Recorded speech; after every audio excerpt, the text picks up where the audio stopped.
Now that's how you make a movie. Top Gun Maverick is already the film of the year, and yeah, I know we're not even halfway through yet, but looking at the upcoming slate, I can't see anything even coming close to beating it. There's going to be some slight spoilers in this. If you haven't watched the film yet, what are you doing? Go watch it, or Tom Cruise is going to kill you.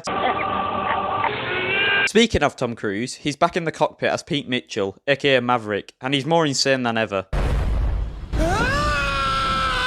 The man's dedication to his craft is incredible, and he will probably end up killing himself while shooting a film. The film does a really good job with the character of Maverick, as unlike a lot of other sequels that bring back legacy characters, they just come back as incompetent losers. This film respects him, growing him as a character without tearing him down. It challenges him in new ways, putting him into the role of a mentor, which, if you know the character, it doesn't really suit him. He's a rogue solo wildcard, so it's great seeing him construct his way of teaching throughout the film. But that doesn't mean he's sidelined for the new characters. He's right alongside them, acting as a great balance between old and new. Letting go is a big theme of the movie, and it applies to Maverick more than any other character, such as letting go of the guilt over Goose. Also letting go of being a pilot, but not in the way you think, because being a pilot is part of him. What he needs to let go of is the idea that's all he is, which is such a great message of no matter if you move on from something, it doesn't mean it's gone. The final shot of the film literally driving it home. And I don't know how much involvement Tom Cruise has with the script, but this comes across as more personal than anything he's ever done before, because he's very similar to Maverick more so than any of his other characters. You know, he is sort of a rogue solo wildcard in real life, and I honestly wouldn't be surprised if after the next two Mission Impossible movies, he slows down with these extreme action films.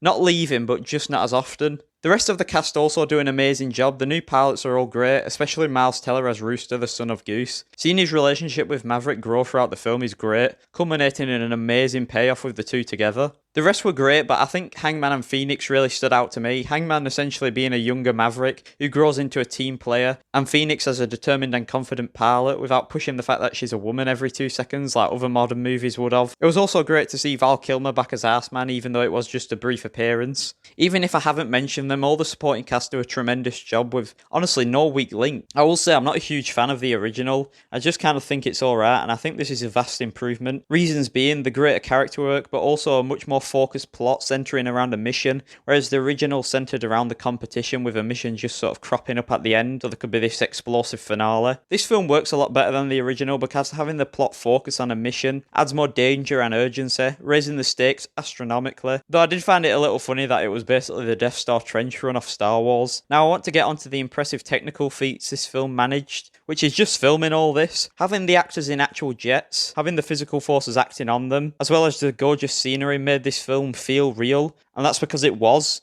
Now, I don't hate CGI, as it can achieve incredible visuals that would be impossible otherwise, but it has become rampantly overused, making many productions lazier and overall leading to a blandness across cinema. So seeing people putting in the work to have something be as real as possible, even if it is difficult, really pays off. This film is honestly a masterpiece, and that's me coming in without the rose-tinted goggles of the original, because I never was a huge fan. I'm so glad it's killing it at the box office, because these are the types of movies I want to see made, with real passion and determination, pushing what modern cinema can be, unlike corporate produced garbage. Top Gun Maverick kept me engaged, excited and on the edge of my seat the entire time, and this movie reminded me of why I love cinema, and for that and everything else it gets a 10 out of 10. If this hasn't convinced you to go, well, then you are lost! It's a cinematic experience that deserves to be seen on the big screen. I've seen it twice now, I'm going for a third, and I'll probably see it more times after that. Alright, that's pretty much it. See you suckers.